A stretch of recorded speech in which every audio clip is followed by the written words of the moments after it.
Food lovers, welcome back to Ratnam Ruchulu. Ratnam రుచుల్లో ఈ రోజు నేను చూపించబోయే కర్రీ కట్టి పరుగుల ఎగురు. ఇది ఎలా తయారు చేసుకోవాలో తెలుసుకోబోయే ముందు మా వీడియో కనుక మీకు నచ్చితే లైక్ చేయండి, షేర్ చేయండి, సబ్స్క్రైబ్ చేయడం మాత్రం మర్చిపోవద్దు. ఇప్పుడు ఈ కట్టి పరుగుల ఎగురు ఎలా తయారు చేసుకోవాలో చూసేద్దాం. Let's get in to the video. Stove వెలిగించుకొని పాన్ హీట్ అయిన తర్వాత 4 టీ స్పూన్స్ ఆయిల్ యాడ్ చేసుకుంటున్నాము. 4 టేబుల్ స్పూన్స్ అంటే నేను ఇక్కడ కేజీ కట్టి పరుగులు తీసుకున్నానండి, దానికి 4 టేబుల్ స్పూన్స్. అండ్ 2 ఉల్లిపాయలు మిక్సీ పట్టుకుని పేస్ట్ చేసుకున్నాం. దీంట్లో మనం ఏం యాడ్ చేసుకోలేదు, జస్ట్ ఉల్లిపాయలు మిక్సీ పట్టుకున్నాం అంతే. దీన్ని మనం ఈ ఆయిల్లో ఒక 5 మినిట్స్ ఫ్రై చేసుకోవాలి, దీంట్లో ఉన్న పచ్చివాసన పోయేంత వరకు. దీంతో పాటు నేను ముందుగా కట్ చేసుకున్న ఒక ఉల్లిపాయ, 2 పచ్చిమిర్చి దీంట్లో యాడ్ చేసుకున్నాను. ఉల్లిపాయలు చిన్న పీసెస్గా కట్ చేసుకున్నానండి. ఒక ఆనియన్. సో ఇవి కూడా దీంట్లో బాగా ఫ్రై అవ్వాలి. ఒక 10 మినిట్స్ ఇవి 2 ఈ ఆయిల్లో బాగా ఫ్రై అవ్వాలండి.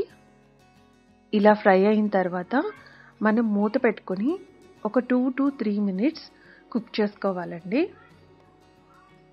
ఇప్పుడు మూత తీసుకొని దీంట్లో 1 టేబుల్ స్పూన్ ఆఫ్ అల్లం వెల్లుల్లి పేస్ట్ యాడ్ చేసుకుంటున్నామండి. నాన్ వెజ్ కర్రీలోకి ఇంట్లో చేసిన అల్లం వెల్లుల్లి పేస్ట్ అయితే టేస్ట్ చాలా బాగుంటుంది. సో ఇట్లా ఫ్రై అయిన తర్వాత నేను యాడ్ చేసుకుంటున్నాను 1/2 టేబుల్ స్పూన్ ఆఫ్ పసుపు యాడ్ చేసుకుంటున్నాను. దీంట్లో 2 టేబుల్ స్పూన్స్ ఆఫ్ కారం యాడ్ చేసుకుంటున్నామండి. అదేవిధంగా దీంట్లో 2 tablespoons of salt add చేసుకుంటున్నాము. And 1 tablespoon of garam masala add చేసుకుంటున్నామండి. ఈ గరం మసాలా, ఉప్పు, కారం, పసుపు అన్నీ వేసేసిన తర్వాత ఒకసారి మనం బాగా మిక్స్ చేసేసుకోవాలి దీన్ని. ఇప్పుడు దీంట్లో నేను కొత్తిమీర యాడ్ చేసుకుంటున్నాను.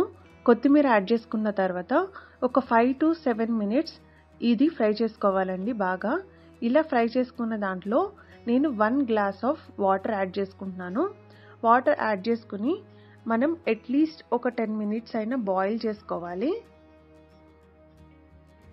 ఇలా మరుగుతున్నప్పుడు ముందుగా మనం కడిగి పక్కన పెట్టుకున్న కట్టి పరుగులను యాడ్ చేసుకోవాలి. దీంట్లో 1 by 1 యాడ్ చేసుకోవాలండి.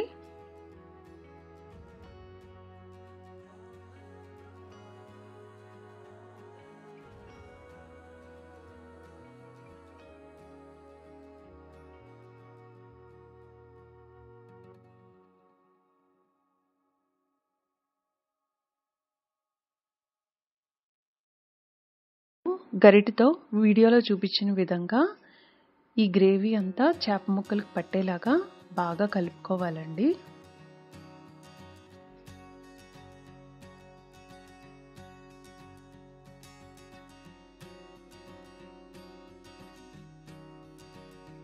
ఆయిల్ ఈ విధంగా కొంచెం పైకొచ్చిన తర్వాత మూత పెట్టుకుని మనం ఒక 15 to 20 మినిట్స్ కుక్ చేసుకోవాలండి.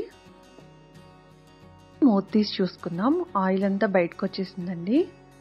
ఇలా గ్రేవీ అనేది దగ్గరికి రావాలి. సో అంతే అండి, ఎంతో టేస్టీగా ఉండే కట్టి పరుగుల ఎగురు రెడీ. మీరు కూడా ఈసారి కంపల్సరీ ఇలా ట్రై చేసి చూడండి. ట్రై చేసి ఎలా ఉందో మాకు కూడా కామెంట్ చేయండి. Thank you for watching.